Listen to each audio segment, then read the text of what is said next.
mind giving us your name and a little bit about yourself? My name is Rita Groseclose. I have a sister-in-law with the same name, unfortunately. So often I put C in front of my name to tell us, to distinguish us.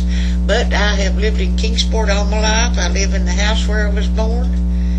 And I hope I can end my life there and not in a nursing home.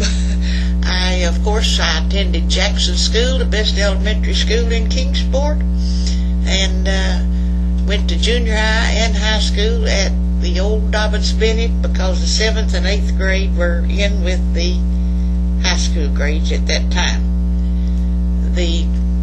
You might be interested to know that if you went to school there, I don't know whether you went there at Robinson, but the junior high grades had study hall in the old auditorium down there, and they rebuilt it the same.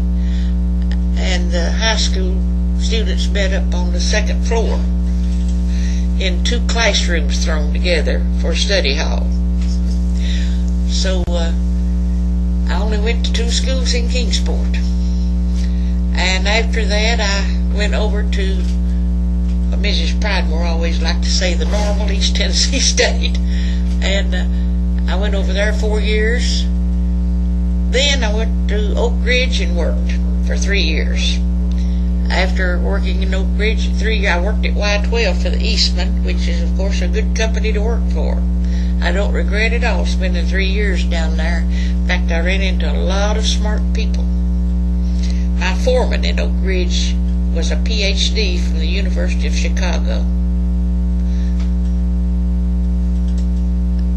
After that, I thought, well, I educated myself to go to Tusculum, and to teach. Oh, no, you have to take that out. They distracted me. That's fine.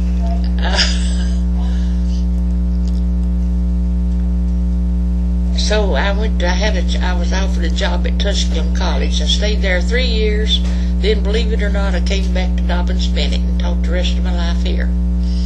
I started out teaching straight health, and after 2 years I taught PE and health for about 4 or 5 years. Then I went into straight PE until I came into the library at this building in 1970. And I retired in 1982. I've been retired 25 years. And what organizations do you give most of your volunteer efforts to? Meals on Wheels, Sullivan County Farm Bureau,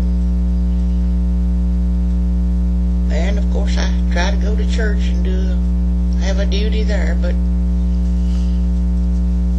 okay, what are this region's significance have during the Revolution or the American Revolution War?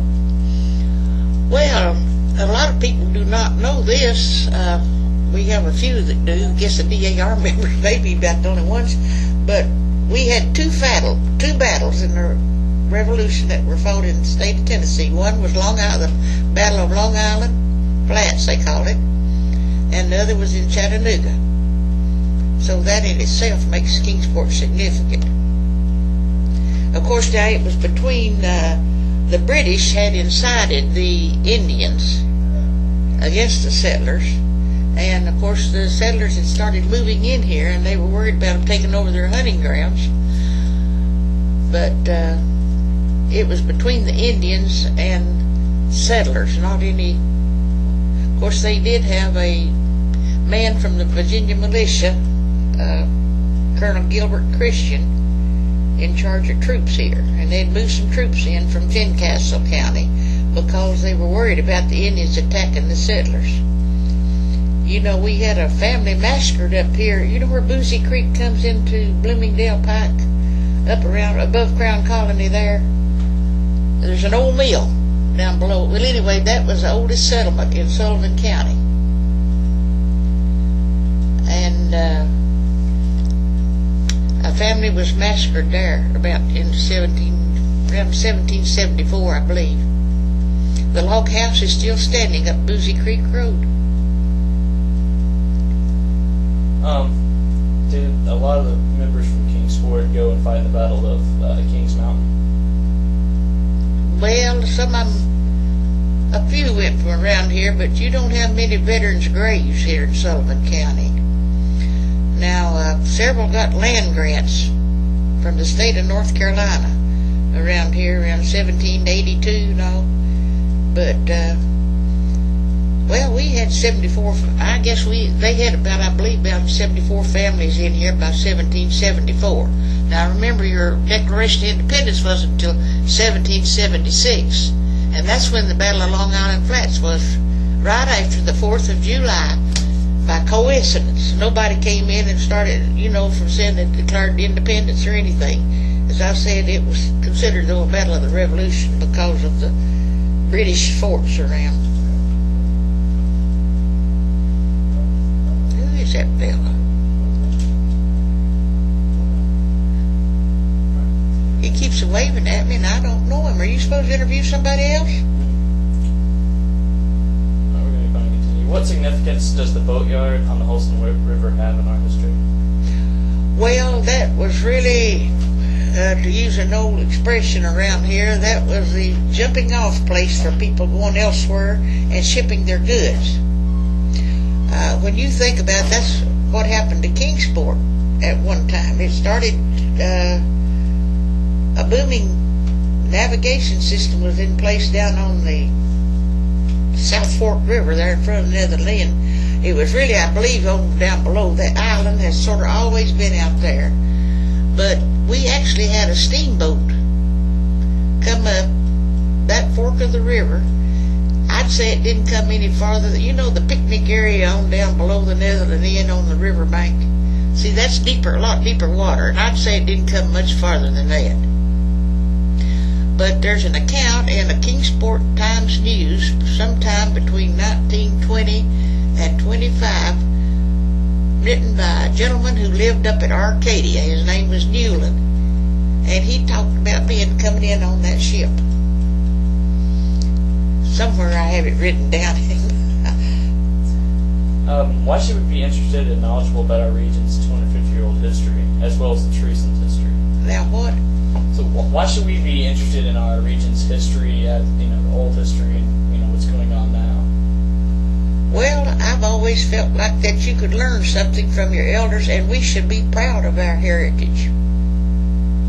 I cannot think of anything that we should be ashamed of in this area about our heritage. The people, they like to say the worst thing we've ever done, I suppose, is have slavery in our country when it was supposed to be land of the free. But people didn't abuse them around here. Well, they weren't held too widely because the topography was not conducive to slavery. By the time you had to feed the slaves, weave all the material for their clothes for the most part, it was not, this wasn't economically feasible. And why is it important to preserve Kingsport's history, and what can we learn from it?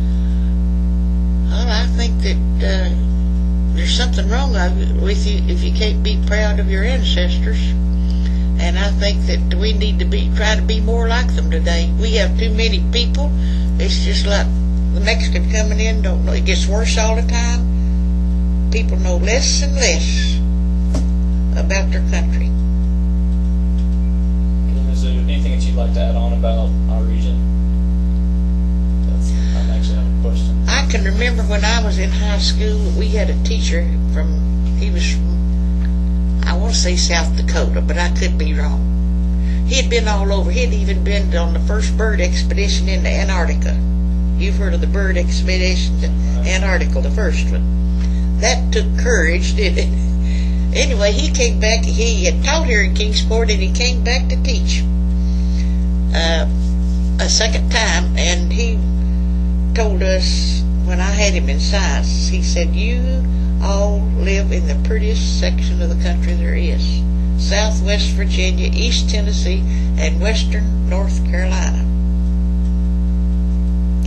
And I don't know how much they teach in American history around here anymore. I had the best, Vince Statton said the other day that